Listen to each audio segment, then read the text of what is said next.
চীনের পর এবার ভারতে পাওয়া গেল হিউম্যান মেটানিউমো ভাইরাস HMPV আক্রান্ত ব্যাঙ্গালোরের ৮ মাসের এক শিশু। বর্তমানে ব্যাপটিস্ট হাসপাতালে শিশুটি ভর্তি রয়েছে। ভারতে এটি প্রথম HMPV সংক্রমণ। 2025 সালের গোড়া থেকেই চীনে কিন্তু ইতিমধ্যেই আতঙ্ক ছড়িয়ে পড়েছে। সরাসরি আপনাদের নিয়ে যাব, আমাদের প্রতিনিধি সন্দীপ সরকার রয়েছেন। সন্দীপ, কি এর উপসর্গ? এই প্রথমবার ভারতবর্ষে এর একটা উপসর্গ পাওয়া গিয়েছে। ৮ মাসের শিশু, যদিও ব্যাঙ্গালোরে, কিন্তু তা সত্ত্বেও সতর্কতার জনিত কি ব্যবস্থা রয়েছে? দেখো, কর্ণাটক সরকারের তরফে কর্ণাটকের স্বাস্থ্য দপ্তর তারা গত পরশুদিনই 4 তারিখ একটা গাইডলাইন প্রকাশ করেছিলেন এবং সেই গাইডলাইনে তারা বলেছিলেন যে মানুষজনকে তারা সতর্ক করেছিলেন এবং উল্লেখযোগ্যভাবে সেই কর্ণাটকেই কিন্তু প্রথম HMPV ভাইরাসের এবারের এই দফায় প্রথম HMPV ভাইরাসের সংক্রমণের খবর সেখান থেকেই এলো।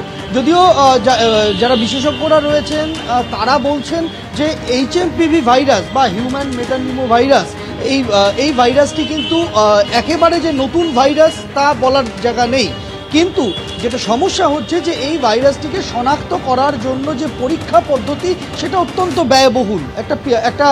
একটা PCR টেস্ট করতে হয়, যে একটা ভাইরাল প্যানেল টেস্ট করতে হয়, যার খরচাটা অনেকটা বেশি। ফলে সেই জায়গায় দাঁড়িয়ে অধিকাংশ কেসই তারা পরীক্ষার পদ্ধতির মধ্যে দিয়ে হাঁটেন না, উপসর্গ ভিত্তিক চিকিৎসা করেন। ফলে HMPV ভাইরাসে আক্রান্ত কেউ হয়েছেন কি হননি এটা শনাক্তকরণের ক্ষেত্রে কিন্তু একটা সমস্যার জায়গা রয়েছে।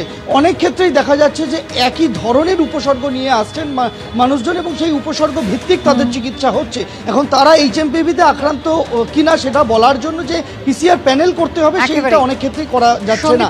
একটু বিরত করি, তোমার কাছে আমি আবারও ফিরবো। ডক্টর কাজল কৃষ্ণ বণিক আমাদের সঙ্গে রয়েছেন টেলিফোন লাইনে। ডক্টর বণিক, ইতিমধ্যেই চীনে ভাইরাসের উপসর্গ পাওয়া গিয়েছে এবং অতীতের অভিজ্ঞতা হিসেবে সেই করোনার সূত্রপাত এবং তার থেকেই কিন্তু এক একটা ভাইরাস সাধারণ মানুষের মধ্যে আতঙ্ক তৈরি করে। নিশ্চিন্ত হওয়ার জন্য কি কি করা যায় আর কোন কোন উপসর্গ চিহ্নিতকরণের কাজ করা সম্ভব? প্রথম কথা হচ্ছে, চীন তাদের সরকারের পক্ষ থেকে ইতিমধ্যে নিয়েছে যে আতঙ্কগ্রস্ত বা ভয় পাওয়ার কোনো কারণ নেই, এটা অতি স্বাভাবিক। এই চীনের বহু মানুষের মধ্যে HMPV সংক্রমণের ঘটনা ঘটে। আমাদের দেশের জনস্বাস্থ্য ব্যবস্থা তৈরি আছে, PCR এর প্যানেল তৈরি হয়ে গেলে আরো বিস্তৃতভাবে এই পরীক্ষা নিরীক্ষার সুযোগ সম্প্রসারিত হবে।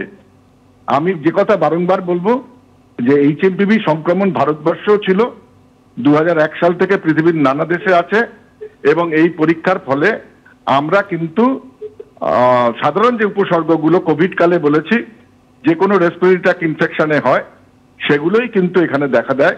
সর্দি, কাশি, জ্বর, বিশেষ করে কম বয়সী ছেলে মেয়ে এবং বয়স্ক প্রবীণ নাগরিকদের মধ্যে এর সংক্রমণের ঘটনা ঘটে।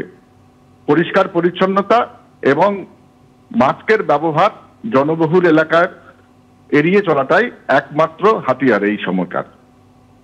অনেক ধন্যবাদ ডক্টর বণিক।